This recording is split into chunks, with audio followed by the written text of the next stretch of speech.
அனைவருக்கும் வணக்கம். இந்த வீடியோவில் நம்ம என்ன பார்க்க போகிறோம்னா லாரன்ஸ் சீரீஸ்லேருந்து ஒரு எக்ஸாம்பிள் பார்ப்போம். ஸோ இங்கே ரீஜியன் 3 ரீஜியனாக டிஃப்ரெண்ட் ரீஜியன்ஸாக கொடுத்துருக்கோம். 3 டிஃப்ரெண்ட் ரீஜியனாக கொடுத்துருக்கோம். ஃபங்க்ஷன் 1/z-1 z-2 கொடுத்துருக்கோம். ஸோ லாரன்ஸ் சீரீஸ் அப்ளை பண்ணால் ஃபஸ்ட்டில் என்ன பண்ணால் கிவன் ஃபங்க்ஷனை பார்ஷியல் ஃப்ராக்ஷன் யூஸ் பண்ணி பிரிக்கணும். பார்ஷியல் ஃப்ராக்ஷன் யூஸ் பண்ணி முதல்ல பிரித்ததுக்கு அப்புறமா தான் நம்ம லாரன்ஸ் சீரீஸ்குள்ளேயே போக முடியும். சரிங்களா? அது கிவன் ஃபங்க்ஷன் ப்ராப்பர் ஃபங்க்ஷனா, அதாவது ப்ராப்பர் ஃப்ராக்ஷனார் இம்ப்ராப்பர் ஃப்ராக்ஷனான்னு செக் பண்ணும். ஸோ ப்ராப்பர் ஃப்ராக்ஷன் அப்படின்னா நியூமரேட்டரில் இருக்கக்கூடிய டிகிரியோட மேக்ஸிமம் வேல்யூ தென் டினாமினேட்டரில் இருக்கக்கூடிய டிகிரியோட மேக்ஸிமம் வேல்யூ பார்ப்போம். இப்போ நியூமரேட்டரில் மேக்ஸிமம் என்னென்னா 1 மட்டும்தான் இருக்குது. அப்போ 1 மட்டும்தான் இருக்குன்னா z⁻0ன்னு எழுதிக்கலாம். ஏன்னா எனி வேல்யூ பவர் 0ன்றது 1 தான். கீழே 2 டைம் z இருக்குது. அப்போ z மறுபடியும் ஒரு z இருக்குது. அப்போ என்ன ஆகுனா z⁻2 இருக்கும். அதாவது மேலே என்ன இருக்குன்னா ஒன்றுமே இல்லை, ஸோ 0ன்னு எடுத்துக்கலாம். கீழே என்ன இருக்குதுன்னு பார்த்தீங்கன்னா 2 மேக்ஸிமம் பவர் 2 கொடுத்துருக்கோம். அப்போ யூஸ்வலாக டினாமினேட்டரில் இருக்கக்கூடிய பவர் அதிகமாக இருந்துச்சுன்னா ப்ராப்பர் ஃப்ராக்ஷன், இல்லைன்னா இம்ப்ராப்பர் ஃப்ராக்ஷன். ஸோ இங்கே 0 லெஸ் தேன் தான் இருக்குது. ஸோ கொடுத்துக்கக்கூடிய ஃபங்க்ஷன் ப்ராப்பர் ஃப்ராக்ஷனில் தான் இருக்குது. ஸோ டைரெக்டாகவே நம்ம அப்ளை பண்ணிக்க முடியும். So let f of z equals to 1/z-1 into z-2ன்னு கொடுத்துருக்கோம் இல்லைங்களா? இது சிம்பிள் ஃப்ராக்ஷன் தான். அதனால் டைரெக்டாகவே a by first term z-1 plus b by z-2ன்னு நம்ம ஈஸியாக பிரிச்சுக்க முடியும். இப்போது ரெண்டு இடத்துலையுமே இந்த z-1 z-2வை மல்டிப்ளை பண்ணுறோம். அதாவது ஏன்ற பிளேஸ்லையும் பீன்ற பிளேஸ்லையும் மல்டிப்ளை பண்ணுவோம். அப்போ எல்ஹெச்எஸில் என்ன இருக்குதுன்னு பார்த்தீங்கன்னா 1 தான் இருக்குது. அப்போ 1 ஈக்குவல்ஸ் டு ஏன்ற பிளேஸில் இந்த டேர்மை மல்டிப்ளை பண்ணுவோம். என்ன ஆகுன்னு பார்த்தீங்கன்னா z-1 ஆல்ரெடி இருக்குது. அப்போ அது கட் ஆயிரும். என்ன இல்லை? z-2 இல்லை. ப்ளஸ் பீன்ற டேர்மில் என்ன இருக்குதுன்னு பார்த்தீங்கன்னா z-2 இருக்குது. அப்போ என்ன இல்லை? z-1 இல்லை. சரிங்களா? இப்போ நம்ம 2 கான்ஸ்டன்ட் டேர்ம்ஸாக ஃபைண்ட் பண்ணணும். இப்போ 2 கான்ஸ்டன்ட் டைம் ஃபைண்ட் பண்ணுறதுக்காக ஆப்போசிட் சிம்பிள் போட்டுக்கிறோம்.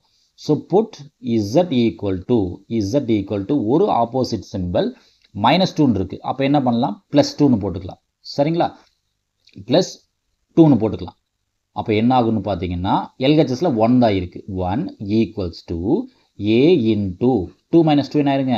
0 ஆயிரும். அப்போ செகண்ட் டேர்மில் என்ன இருக்குது? b into z-1. அப்போ 2 - 1 இருக்குது. அப்போ எல்ஹெச்எஸில் 1 மட்டும்தான் இருக்குது. ஆர்ஹெச்எஸில் என்ன இருக்குது? 2 - 1ன்றது 1 தான். அப்போ என்ன இருக்கும்? b மட்டும்தான் இருக்கும். சரிங்களா? b மட்டும்தான் இருக்கும். ஸோ அடுத்தது அனதர் கான்ஸ்டன்ட் ஃபைண்ட் பண்ணோம் இல்லைங்களா? இன்னொரு கான்ஸ்டன்ட் ஃபைண்ட் பண்ணணும். அதனால் போட் அனதர் ஆப்போசிட் சிம்பிள் இசட்டுக்கு என்ன போடலான்னு பார்த்தீங்கன்னா +1 கொடுத்துருக்கோம். -1 கொடுத்துருக்கோம். அப்போ என்ன போடணும்? +1 போடணும். அப்போ என்ன? எல்ஹெச்எஸில் 1 தான் இருக்குது. ஸோ பிரச்சனையே கிடையாது. So a into 1 - 2 plus b into 1 - 1 என்ன ஆயிருங்க? 0ன்னு ஆயிரும். So 1 equals to a into -1 இருக்குது. இல்லைன்னா இதை மாற்றி எழுதுனா ஏவோட வேல்யூ என்ன கிடைக்குங்க? -1 கிடைக்கும். a வேல்யூ -1, b வேல்யூ +1 இருக்குது. ஸோ நம்மளோட equation given f of z மாற்றி எழுதுகிறோம். ஸோ f of z எப்படி சேஞ்ச் ஆகுன்னு பார்த்தீங்கன்னா a -1 by z-1 plus b by bயோட வேல்யூ என்னதுங்க? +1 by z-2 ஆயிரும். ஸோ இது equation number capital 1 roman letter 1 எடுத்துக்கலாம், இல்லை சாதா 1 எடுத்துக்கலாம். நம்மளோட கன்வீனியன்ட் தான். சரிங்களா? இப்போது நம்மளோட ஃபங்க்ஷனை மாற்றி எழுதிட்டோம். அப்போ ரீஜியன் என்ன கொடுத்துருக்கான்னு பார்க்கணும். ஸோ ஃபஸ்ட்டு ரீஜியன் எடுத்துக்கிறேன். ஸோ ஃபஸ்ட்டு ரீஜியன் என்ன கொடுத்துருக்கோம்? ரீஜியன் 1 என்ன கொடுத்துருக்கோம்னா மாடுலஸ் z-1 லெஸ் தேன் 1 கொடுத்துருக்கோம். z-1 லெஸ் தேன் 1 கொடுத்துருக்கோம். ஸோ ஆல்ரெடி இங்கே என்ன இருக்குதுன்னு பார்த்தீங்கன்னா ப்ராக்கெட்டுக்குள்ளே, அதாவது மாடுலஸ்க்குள்ளே என்ன இருக்குன்னா z-1 இருக்குது. அப்போ ஃபஸ்ட்டு டைமை நம்ம அப்படியே எழுதிக்கலாம், எந்த சேஞ்சும் பண்ண வேண்டாம். ஸோ f of z ஒரு டைம் எழுதிக்கிறேன். f of z equals to -1 by z-1 plus ரெண்டாவது time 1 by z-2. So first டைமில் z-1 தான் இருக்குது. ஸோ ஃபஸ்ட்டு டைமை டோன்ட் டிஸ்டர்ப் அப்படியே வச்சுக்கலாம். எதை ஆல்ட்ரு பண்ணணும்னா செகண்ட் டைம் தான் ஆல்ட்ரு பண்ணணும். எப்படி ஆல்ட்ரு பண்ணணும்? இசட் மைனஸ் ஒன் வர்ற மாதிரி நம்ம ஆல்ட்ரு பண்ணணும். ஸோ ஆர்ஹெச்எஸில் 1 தான் இருக்குது, அதனால் பிரச்சனையே கிடையாது. ஏன்னா நமக்கு modulus x less than 1 form வரணும். ஸோ ஆல்ரெடி லெஸ் தேன் 1 தான் இருக்குது, ஸோ ப்ராப்ளம் கிடையாது. ஸோ ஃபஸ்ட்டு டைமை நான் டிஸ்டர்ப் பண்ணலை, அப்படியே வச்சுருக்கேன். செகண்ட் டைமை மட்டும்தான் நான் ஆல்டர் பண்ணணும். அது எப்படி ஆல்ட்ரு பண்ணணும்? இசட் மைனஸ் 1 வர்றது மாதிரி ஆல்ட்ரு பண்ணணும். அப்போ இசட் மைனஸ் 1 போட்டேன், ஆல்ரெடி -2 இருக்குது. அப்போ என்ன பண்ணலாம்? -1 இது ரெண்டையும் ஆட் பண்ணால் -2 வரணும். அப்போ -2 -1 அகெயின் -1 போட்டுக்கலாம். ஸோ ப்ராக்கெட்டுக்குள்ளே என்ன இருக்குங்க? இசட் -1 இருக்குது. அப்போது இசட் -1 வர்றது மாதிரி நான் ஆல்ட்ரு பண்ணணும் இந்த டேர்மை. அப்போ என்ன கிடைக்குன்னு பார்த்தீங்கன்னா, ஸோ ஃபஸ்ட் டேர்மை டிஸ்டர்ப் பண்ணலை, ஃபஸ்ட் டைமில் இசட் -1 இல்லைங்களா? ஃபஸ்ட் டைமில் இசட் -1 இருக்குது. ஃபஸ்ட் டைம் இசட் -1 டிஸ்டர்ப் பண்ணலை, -1/z -1. செகண்ட் டைம், அதாவது எனக்கு என்ன ஃபார்ம் வேணும்னா 1 + x⁻⁻1 ஃபார்ம் வரணும், இல்லைன்னா 1 - x⁻⁻1 ஃபார்முக்கு வரணும். ஓகே, அப்போ இதில் என்ன பண்ணுறது? இந்த 1 தூக்கி இடத்த மாற்றி எழுதணும். அப்போ எதை வெளியெடுக்கிறேன்னு பார்த்தீங்கன்னா, செகண்ட் டேர்மில் -1 வெளியெடுக்கிறேன். -1 வெளியெடுத்தால் என்ன ஆகுன்னு பார்த்தீங்கன்னா, இந்த டேர்ம் முன்னாடி வந்துடும். அதாவது இசட் -1ல் -1 இல்லை, அப்போ ஒரு மைனஸை மல்டிப்ளை பண்ணிக்கிறேன். இசட் -1 அப்படியே இருக்கட்டும். இந்த இடத்துல -1 என்ன ஆகும்? +1 ஆயிரும். சரிங்களா? ஒரு மைனஸை வெளியெடுத்தான். இப்போ என்ன பண்ணுறேன்னா, 2 டைமும் மேலே கொண்டு போகிறேன். ஸோ -1/z -1 ப்ராப்ளமே கிடையாது, அதை அப்படியே வச்சுக்கிறேன், எனக்கு பிரச்சனையே இல்லை. இந்த டைம் என்ன ஆகும்? மைனஸ். இந்த டைம் அப்படியே மேலே போச்சுன்னா என்ன ஆகுங்க? அப்படியே மேலே போச்சுன்னா என்ன ஆயிரும்? ஹோல் இன்வர்ஸ் ஆயிரும். அப்போ இது இடத்த மாற்றிக்கிறேன், எனக்கு 1 தான் முன்னாடி வரணும். ஸோ 1 - z -1 எடுத்துக்கிறேன். அப்போ கண்டிஷன் சாட்டிஸ்ஃபைட் ஆயிடுச்சான்னு பார்த்தா, ஆமாம், கண்டிஷன் சாட்டிஸ்ஃபைட் ஆயிடுச்சு. அதாவது இந்த டைமை நம்ம எக்ஸ்ன்னு எடுத்துப்போம். எக்ஸோட வேல்யூ லெஸ் தென் இந்த மாதிரி அப்ளை பண்ணோம்னா, எக்ஸோட வேல்யூ மாடுலஸ் எக்ஸோட வேல்யூ 1 விட குறைவாக இருக்கணும். இங்கே எக்ஸ்ன்ற பிளேஸில் என்ன இருக்குன்னு பார்த்தீங்கன்னா, இசட் -1 இருக்குது. ஸோ அது லெஸ் தேன் 1 தான் இருக்குது. ஸோ என்னோட ப்ராப்பர்ட்டி படி லாரன்ஸ் சீரிஸ் சாட்டிஸ்ஃபைட் ஆயிடுச்சு. சரிங்களா? So region 1 over. இப்போ ரீஜியன் 2க்கு போவோம். ஸோ ரீஜியன் 2 என்ன கொடுத்துருக்கான்னு பார்த்தா, ரீஜியன் 2. ஸோ ரீஜியன் 2ல் என்ன கொடுத்துருக்கான்னா, 1 less than Z less than 2 கொடுத்துருக்கோம். 1 less than modulus Z less than 2ன்னு கொடுத்துருக்கோம். ரீஜியன் 2. சரிங்களா? ரீஜியன் 2க்கு வந்துட்டோம். இதை 2ஆக உடைக்கிறேன். இந்த ரீஜியனை நான் 2ஆக உடைச்சிக்கிறேன்.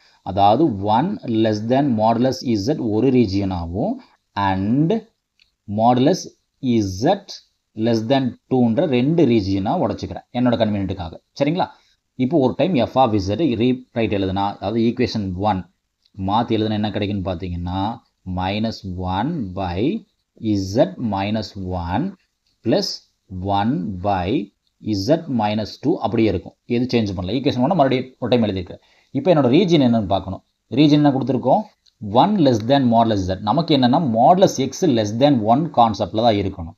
அப்போ ரீஜியன் 1 நம்ம மாற்றி எழுதுனா என்ன ஆகுன்னு பார்த்தீங்கன்னா, 1/z, ரெண்டு பக்கம் z டிவைட் பண்ணால் என்ன ஆயிரும்? லெஸ் தேன் 1 ஆயிரும். அதே மாதிரி ரீஜியன் 2 எப்படி மாற்றி எழுதலாம்னா, ரெண்டு பக்கம் 2ஆல் டிவைட் பண்ணுறேன். 2ஆல் டிவைட் பண்ணிட்டா லெஸ் தேன் 1 ஆயிரும். ஏன்னா மாடுலஸ் எக்ஸ் லெஸ் தேன் 1ன்ற கான்செப்ட் வரணுன்றதுக்காக நான் மாற்றி எழுதிட்டேன். சரிங்களா? அப்போ ஒரு இடத்துல 1/z கோயின்சைட் பண்ணணும், அனதர் பிளேஸில் z/2 பண்ணணும். அப்போ ஃபஸ்ட் டைமில் 1/z வரணும். அப்போ கீழே என்ன இருக்குன்னு பார்க்கணும். ஸோ டினாமினேட்டரில் என்ன கொடுத்துருக்கோம்? z கொடுத்துருக்கோம். அப்போ டேர்ம் 1ல் z வெளியெடுக்கணும். டேர்ம் 1ல் z வெளியெடுக்கணும். ஸோ டேர்ம் 2ல் என்ன வெளியெடுக்கணும்னு பார்த்தீங்கன்னா, 2 கீழே இருக்குது. டினாமினேட்டரில் என்ன இருக்கோ அந்த டேர்ம் வெளியெடுக்கணும். டேர்ம் 2ல் 2 வெளியெடுக்கணும். அப்போ இந்த டேர்ம் 2ல் 2 வெளியெடு. சரிங்களா? இப்போ இதை மாற்றி எழுதுனா என்ன கிடைக்குன்னு பார்த்தா, -1 ஃபர்ஸ்ட் டைமில் z வெளியெடுக்கணும். அப்போ z வெளியெடுத்துட்டு என்ன ஆகுங்க? 1 - 1/z கிடைக்கும். சரிங்களா? டேர்ம் 2ல் எதை வெளியெடுக்கணும்னு பார்த்தீங்கன்னா, -2 வெளியெடுக்கிறேன். -2 வெளியெடுக்கிறேன். அப்போ -2 வெளியெடுத்த என்ன ஆகுன்னு பார்த்தீங்கன்னா, z/-2 + 1 ஆயிரும். சரிங்களா? இப்போ இந்த டேர்ம் அப்படியே மேலே போச்சுன்னா என்ன ஆகும்? -1/z அப்படியே இருக்கும். இந்த டேர்ம் அப்படியே மேலே போச்சுன்னா என்ன ஆயிருன்னு பார்த்தீங்கன்னா, 1 - 1/z ஆயிரும். Whole power -1. சரிங்களா? ஏன்னா 1/a மேலே போச்சுன்னா பவரில் மைனஸோடு எழுதுவோம். ஸோ -1/2 அது டிஸ்டர்ப் பண்ணலை. இந்த டேர்ம் கீழேருந்து அப்படியே மேலே போச்சுன்னா என்ன ஆயிருங்க -1 ஆயிரும். அப்போ என்ன இடத்த மாற்றிக்கிறேன், இந்த 1 தூக்கி முன்னாடி எழுதிக்கிறேன். அப்போ 1 மைனஸ் z/2 ஆகும். சரிதானங்க. இப்போது கண்டிஷன் செக் பண்ணி பார்க்குறேன். நம்ம கண்டிஷன் சாட்டிஸ்ஃபைட் ஆகுதான்னு பார்க்கணும். அது என்ன கண்டிஷன்னா மாடுலஸ் எக்ஸ் <(1) இருக்கணும். கண்டிஷன் படி இந்த வரக்கூடிய டேம் என்ன எடுத்துப்போம், நம்ம எக்ஸ்ன்னு எடுத்துப்போம். இந்த எக்ஸோட வேல்யூ 1 விட குறைவாக இருக்கணும். ஸோ கண்டிஷன் 1 என்ன சொல்லுது, 1/z <(1). அப்போ இந்த கண்டிஷன் சாட்டிஸ்ஃபைட் ஆயிடுச்சு. ரெண்டாவது டைமில் என்ன இருக்குன்னு பார்த்தீங்கன்னா z/2 இருக்குது. அப்போ ரெண்டாவது டைமில் z/2, அதாவது இதையும் எக்ஸ்ன்னு எடுத்துப்போம், இதனோட வேல்யூ 1 விட குறைவாக இருக்கணும். அப்போ ரெண்டாவது கண்டிஷன் என்ன இருக்குன்னு பார்த்தீங்கன்னா z/2 இருக்குது. அப்போ ரெண்டு கண்டிஷனுமே சாட்டிஸ்ஃபைட் ஆயிடுச்சு. ஸோ நம்மளோட f of z கடைசியாக நம்ம எப்படி எழுதிக்கலாம், ஒரு டைம் எடுத்து எழுதுகிறேன். So -1/z into 1 1/z inverse minus 1/2 1 z/2 whole power -1. So ரெண்டாவது ரீஜியனுக்கும் லாரன்ஸ் சீரிஸ் சாட்டிஸ்ஃபைட் ஆயிடுச்சு. சரிங்களா. இப்போ மூணாவது ரீஜனுக்கு போவோம். ஸோ மூணாவது ரீஜன் என்ன கொடுத்துருக்கோன்னு பார்த்தா ரீஜன் 3. ஸோ ரீஜியன் 3 என்ன கொடுத்துருக்கோன்னு பார்த்தீங்கன்னா மாடுலஸ் z greater than 2ன்னு கொடுத்துருக்கோம். மாடுலஸ் z greater than 2ன்னு கொடுத்துருக்கோம். இதை மாற்றி எழுதுனா எனக்கு ஆக்சுவலாக என்ன ஆகுனா மாடுலஸ் x <(1) ஃபார்ம் வரணும். அப்போ இது என்ன பண்ணுறேன்னா இடத்த மாற்றிக்கிறேன். அப்போ 2 (மாடுலஸ் z மாற்றிக்கிறேன். சரிங்களா. இதை எனக்கு RHSல 1 தான் இருக்கணும். அப்போ ரெண்டு பக்கமும் z டிவைட் பண்ணுறேன். ரெண்டு பக்கம் z டிவைட் பண்ண என்ன ஆயிரும், 2/z <(1) ஆயிரும். 2/z <(1) ஆயிரும். இப்போ என்னோட கண்டிஷன் பார்க்குறேன். அப்போ ஈக்குவேஷன் 1 ஒரு டைம் எடுத்து எழுதுனா, அதாவது equation 1 given function f of z ஒரு டைம் எடுத்து எழுதுறேன். அதாவது -1/z